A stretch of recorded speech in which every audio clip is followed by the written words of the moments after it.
Kumar, Gurugram college से राजनीति विज्ञान पढ़ाऊँगा मैं आपको। 3rd ईयर वालों को, तो फाइनल ईयर वालों मैं आपको पहले अपने पाश्चात्य राजनीतिक विचारक कर रहे थे। तो पाश्चात्य राजनीतिक विचारक में हमने प्लेटो, अरस्तु, Thomas Aquinas, Hobbes, Locke, Rousseau अपने कर चुके हैं। ठीक है, अपना अगला विचारक है जेम बेंथम। ठीक है, जिस प्रकार आपने पढ़ा, प्लेटो पढ़ा, अरस्तु पढ़ा, फिर थॉमस एक्विनास पढ़ा, उनके सिद्धांतों को पढ़ा, तो ये सभी क्या है राज्य के संबंध में हमने विचार लेते हैं। अब अपने बेंथम के बारे में पढ़ते हैं। तो बेंथम जो है उनका जन्म 1748 से 1832 में, 1748 ईस्वी में उनका जन्म हुआ। कहाँ हुआ? लंदन का है, इंग्लैंड में। तो इनके पिताजी थे, तो उनका नाम था जेम्स बेंथम।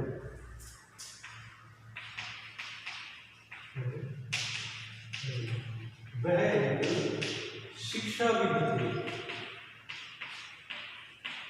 शिक्षाविद की वह एक कानून के ज्ञाता थे। ठीक है, वह चाहते थे कि मेरा पुत्र भी एक नामी वकील बने। तो बेंथम एक अलौकिक प्रतिभा के धनी बालक थे। 3 वर्ष की आयु में लैटिन तथा 4 वर्ष की आयु में फ्रेंच भाषा पढ़ने लगे थे। उन्होंने 13 वर्ष की आयु में मैट्रिक तथा 15 वर्ष की आयु में उन्होंने लैटिन भाषा में 4 वर्ष आयु में ऑक्सफोर्ड विश्वविद्यालय में स्नातक परीक्षा पास कर ली। इसके बाद उन्होंने लिंगस इन में कानूनी शास्त्र का अध्ययन करने के लिए प्रवेश किया। सन 1768 में उसे किताबों की दुनिया में क्रिस्टल की एक पुस्तिका शासन पर निबंध मिली, जिसमें उसे एक पृष्ठ पर हैसन की पुस्तक से उदित वाक्यांश अधिकतम संख्या का अधिकतम सुख मिला। इसे पढ़कर वह किशोर आनंद विभोर हो गया, मानो उसे कुछ ऐसा मिल गया जो कि सामान्य नहीं था। बेंथम खुशी से नाच उठा, मानो उसे ईश्वर का संदेश मिल गया, उसने कोई खोज, महान खोज कर ली हो। इसी वाक्यांश में जो अर्थ छिपा था वह बेंथम की संपूर्ण राजनीतिक विचारधारा का आदर्श बना। लिंगस में बेंथम ने अपना अधिकांश समय विधि शास्त्र के ग्रंथों के अध्ययन में लगाया। इन्हीं दिनों वह किंग्स बेंच के प्रधान न्यायाधीश मिल्सफील्ड के न्यायालय में विधि का व्यापारिक ज्ञान प्राप्त करने जाया करता था। इसी दौरान उसे प्रचलित कानून की दुर्लभता, अपूर्णता और अनिश्चितता का पता चला। उसने देखा कि प्रचलित कानून बड़ा क्रूर व पाशविक था। कानून भंग करने वाले दंड पाने से बच जाते और निरपराध दंड पाते थे। बेंथम को प्रचलित कानून के खोखलेपन का जितना अधिक ज्ञान हुआ, वह उतना ही अधिक दृढ़ता से उसके सुधार के लिए संकल्प करने लगा। वकालत करने की अपेक्षा उसने विधियों से संशोधन करने का बीड़ा उठा लिया। जब इंग्लैंड के प्रसिद्ध विधि शास्त्री ब्लैकस्टोन ने इंग्लिश कानून की टीकाएँ प्रकाशित की, तो ब्लैकस्टोन द्वारा प्रतिपादित सिद्धांतों की धज्जियाँ उड़ गई। 1776 में ब्रिटेन ने शासन पर कुछ विचार दिए, ग्रंथ प्रकाशित किया, जिस पर लेखक का नाम मुद्रित नहीं था, नाम लिखा हुआ नहीं था। इस बेनाम प्रकाशित बेंथम की इस रचना ने विधि शास्त्र के प्रखंड विद्वान ब्लैकस्टोन की आलोचना करके न्यायिक क्षेत्रों में हलचल मचा दी। यह कल्पना की जाने लगी कि शायद ये आलोचनात्मक कृति अधिंग, मैक्सफील्ड तथा लॉर्ड कैबिनेट में से किसी भी की हो सकती है। उस समय विधि शास्त्र के प्रखंड में पंडित थे। मैक्सी के शब्दों में इंग्लैंड की राजनीति का शक्तिशाली व्यक्ति लॉर्ड सेलबर्न बेंथम की फ्रीडमैन ओन गवर्नमेंट से इतना प्रभावित हुआ कि उसने बेंथम का संरक्षण स्वीकार कर लिया और उसे बार बार अपने यहाँ मेहमान के रूप में आमंत्रित किया। परंतु इस पुस्तक की ख्याति के कारण बेंथम के पिता अपने आप को रोक नहीं सका और उसने घूम घूम कर बड़े गर्व के साथ सत्य का विचार किया और यह पुस्तक उसके पुत्र के द्वारा लिखी गई थी। बेंथम के पिता अपने पुत्र के अगाध कानूनी ज्ञान पर गर्व हुआ। उन्होंने ये समझ लिया कि पुत्र को वकालत के पैसे से बांधना व्यर्थ है। उन्होंने इसके लिए 100 पाउंड की राशि की व्यवस्था की ताकि वह अपनी आजीविका चला सके। तो बेंथम ने इस संबंध में कुछ पुस्तकें लिखी। फेडरमेंट ऑन द गवर्नमेंट जो लिखी 1776 में, फिर लिखी an introduction to the principle of the morals and the legislation 1789 में, फिर उसके बाद उन्होंने पुस्तक लिखी principle of the international law 1783 में, फिर उन्होंने पुस्तक लिखी द कॉसेस ऑन कीविंग्स एंड द पर्सनल एग्जाम्स 1802 में। ठीक है, इसी प्रकार हम बात करते हैं ये पुस्तकें की मोस्ट इम्पोर्टेंट है सभी पुस्तकें। क्वेश्चन छोटा भी पूछ सकता है पेपर में कि जो जेरेमी बेंथम है उनका पूरा नाम क्या है, बेंथम का पूरा नाम क्या है जेरेमी बेंथम। ठीक है, फिर उनकी पुस्तकें पूछ सकता है कि उन्होंने कौन कौन सी पुस्तक लिखी, ये। ठीक है, फिर अपनी बात करते हैं बेंथम के उपयोगितावाद के सिद्धांत का अर्थ। बेंथम के अनुसार उपयोगितावाद के सिद्धांत का अर्थ उस सिद्धांत से लिया जाता है जो प्रत्येक कार्रवाई को चाहे वह जो भी हो क्यों न हो ऐसी धारणा के आधार पर स्वीकार या अविष्कार करता है, जिससे ऐसा लगता है कि वैचारिक पक्ष में या तो अभिवृद्धि कर रहा है या हास कर रहा है। इसको दूसरे शब्दों में सुख की अभिवृद्धि या हास की सिद्धांत कह सकते हैं। यह प्रत्येक कृत्य का लागू होता है, केवल व्यक्ति के निजी कर्तव्यों पर नहीं, सरकार के क्रियाकलापों के समान रूप में लागू होता है। उपयोगितावाद की परिभाषा देते हुए बेंथम ने लिखा है, उपयोगितावाद किसी वस्तु का गुण है। उपयोगितावाद किसी वस्तु का गुण है जिसके द्वारा वह किसी ऐसे पक्ष के लाभ, सुविधा, सुख, सच्चाई तथा कल्याण का सर्जन करती है अथवा ऐसे पक्ष के विरुद्ध होने वाले छल, कपट, पीड़ा, अहित को रोकने का कार्य करती है, जिसके हित के बारे में विचार किया जा सकता है। यहाँ ये स्पष्ट कर लेना आवश्यक है कि यदि यह पक्ष व्यक्तिगत है तो उपयोगिता का संबंध व्यक्तिगत हित ही होगा, और यदि वह कोई समुदाय है तो उपयोगिता सामुदायिक हित से संबंधित होगी। फिर अपने बात करते हैं नैतिकता की परंपरागत धारणाओं का खंडन। तो बेंथम ने तत्कालीन समय में प्रचलित नैतिकता की सभी धारणाओं का खंडन किया। उपयोगिता को नैतिकता तथा मानवीय जीवन का आधार माना जाता है। नैतिकता को मानवीय और नैतिक जीवन का आधार माना जाता है। बेंथम के समय नैतिकता के विषय में विभिन्न विचार प्रचलित हुए थे। प्राय लोग ईश्वर की इच्छा नैतिकता का आधार मानते थे। उनका कहना था कि धर्मशास्त्रियों से ईश्वर की इच्छा का ज्ञान होता होता है। इसलिए उनका कहना है था कि ईश्वर जो कुछ भी ईश्वर की इच्छा अर्थात धर्मशास्त्र के अनुकूल है वह नैतिक है, और जो धर्मशास्त्र के विपरीत है वह अनैतिक तथा पापमूलक है।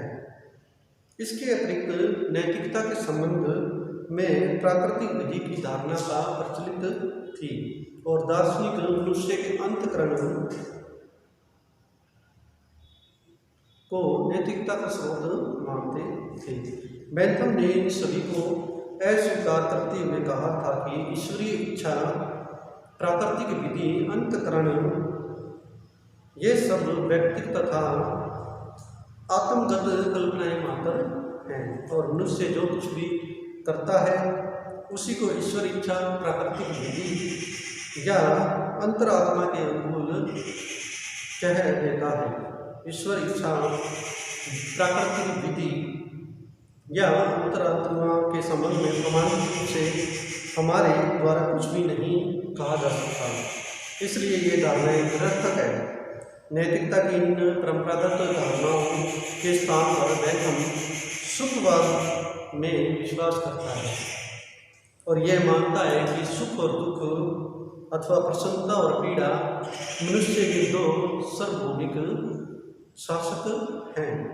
फिर अपनी बात करते प्रकृति के रूप में। प्रकृति में मनुष्य को दो सत्ताधारी स्वामियों के अधीन माना गया है। प्राकृतिक रूप से मनुष्य को दो सत्ताधारी स्वामियों के अधीन माना है।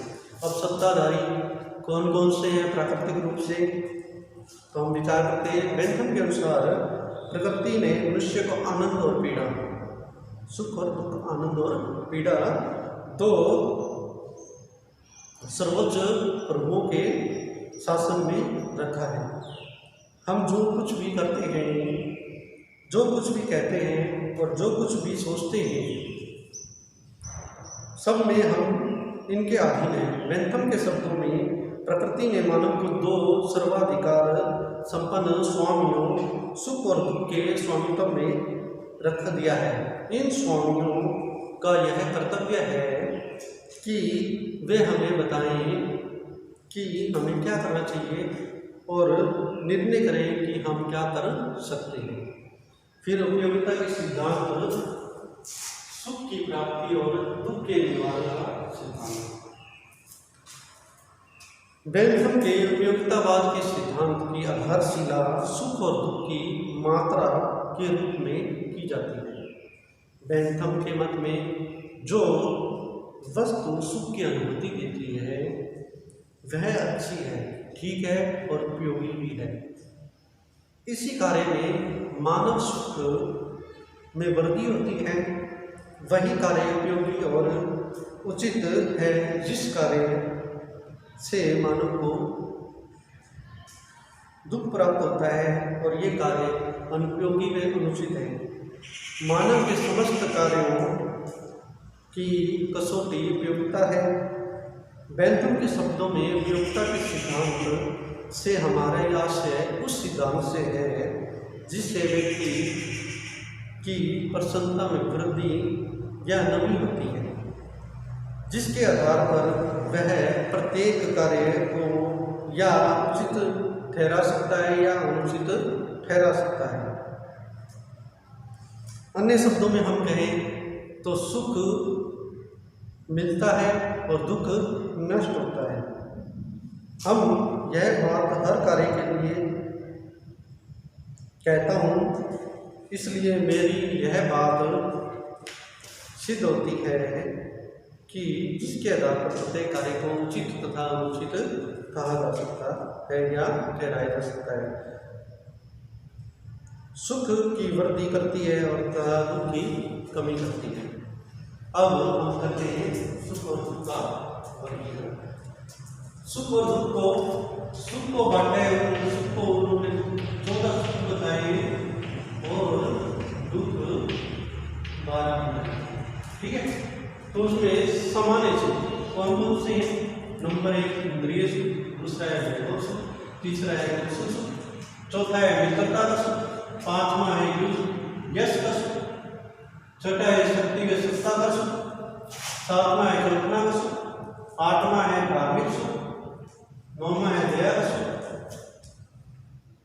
10वां है निर्दयता का सुख, 11वां है शांति का सुख और 12वां है आशा का सुख, संपर्क में मिलन का सुख व सहायता का सुख। अब अपने बात करते हैं दुख की। सामान्य दुख कौन कौन से बताइए? मैंने सामान्य दुख पहली बताइए दरिद्रता, ठीक है। दूसरी बताइए भावना, तीसरी बताइए हिचकिचाहट,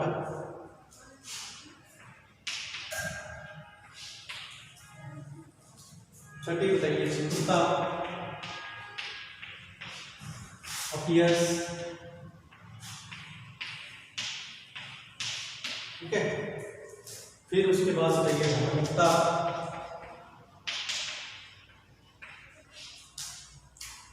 फिर उसके बाद बताइए दया,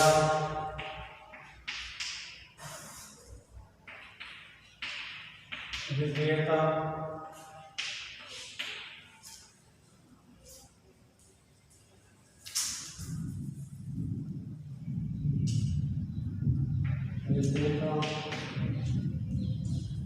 फिर कल्पना, फिर आशा। इस प्रकार उन्होंने 12 दुख बताए हैं। सामान्य सुख बताए उन्होंने 14 और सामान्य दुख बताए हैं 12, ठीक है। सामान्य सुख दुख की इस वर्गीकरण को प्रस्तुत करने के लिए बेंथम यह भी कहता है कि इसके मिश्रण से विविध प्रकार के जटिल सुख दुख पैदा होते हैं। सुख दुख के, तो अपने बात करते हैं सुख दुख के निधारक तत्व।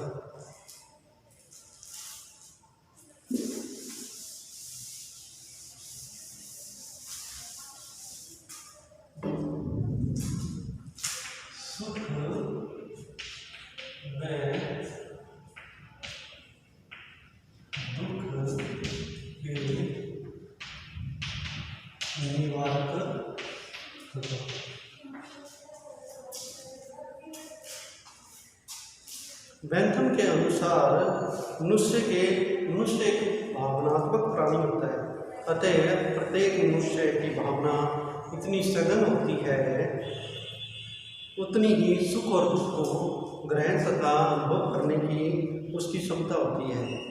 अर्थात हर मनुष्य सुख और दुख अनुभव करने के सामर्थ्य भिन्न भिन्न प्रकार की होती है। वस्तुतः किसी व्यक्ति या व्यक्ति समूह द्वारा अनुभव किए जाने वाले सुख और दुख की मात्रा उसके ग्रहण तथा अनुभव करने का सामर्थ्य को निश्चित करने वाले तत्वों पर निर्भर है। यह तत्व 32 होता है। कितने बताए? 32 तत्व बताए गए। तो उसमें सर्वप्रथम हम बात करते हैं स्वास्थ्य, फिर आती है शक्ति, फिर आती है कठोरता, फिर है शारीरिक कमजोरी, फिर है मन की चंचलता, मनोवृत्ति, अनुभव ग्रहण करने की शक्ति, नैतिक क्षमता, नैतिक पक्षपात, धार्मिक पक्षपात, लिंग, शिक्षा, जलवायु, वंश आदि। बेंथम के अनुसार सुख दुख की मात्रा की गणना उन्हें करते हुए ध्यान में रखना चाहिए। सुख और दुख के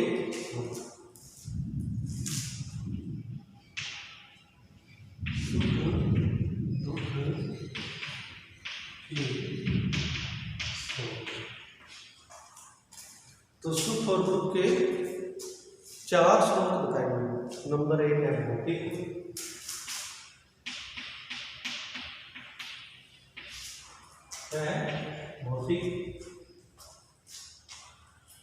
नैतिक, धार्मिक और राजनीतिक।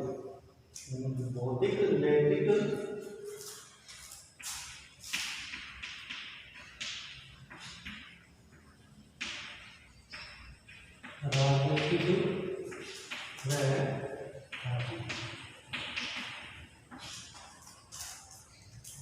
प्रकार बेंथम ने सुख दुख के स्रोतों को बांटा है।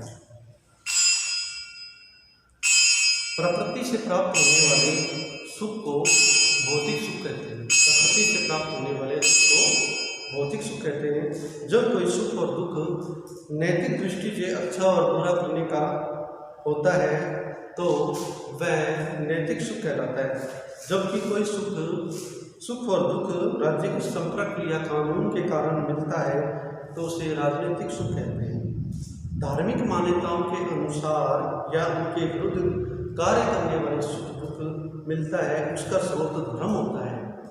सुख दुख के 4 स्रोतों को मकान का उदाहरण देते हुए बेंथम इस प्रकार समझता है, अगर किसी मनुष्य को मकान अपनी असावधानी से जुड़ता है तो उसे प्रकृति के द्वारा दिया गया दंड है। यदि दंड महक से आज्ञा से जलाया जाता है तो वह राजनीतिक दंड है। अगर वह आग लगने पर सहायता न देने वाले साथियों और पड़ोसियों की दुर्भावना से जलता है तो यह जनमत का दंड है। अगर वह किसी देवीय प्रकोप भ्रम होता है, वशम होता है तो उसे धार्मिक दंड में गिना जाएगा। अब